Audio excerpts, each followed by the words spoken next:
I understand this new book has something to do with freedom.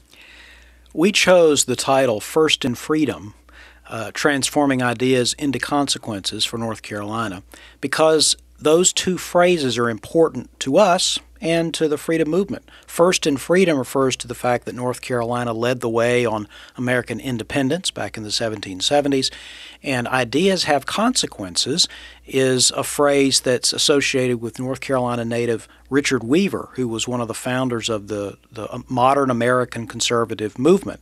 So First in Freedom is our book that lays out a freedom agenda for North Carolina. We have a new administration.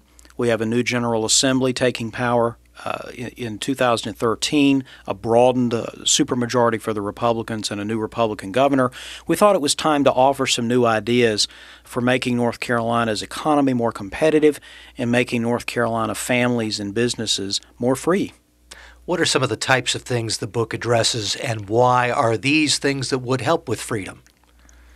We look at several broad categories of state action. If you think about North Carolina's state budget, most of the money is spent on public education in some form, public assistance in some form, public infrastructure in some form, and public safety in some form.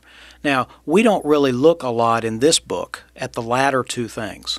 We don't look a lot at public infrastructure like highways, and we don't look at public safety, prisons and police. But we do look at the first two categories extensively, public education and public assistance.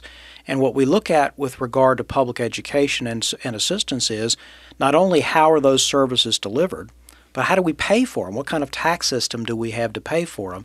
We argue that North Carolina's tax system is anti-competitive. It harms economic growth. It discourages savings and investment, and we need to move to a fundamentally different tax system.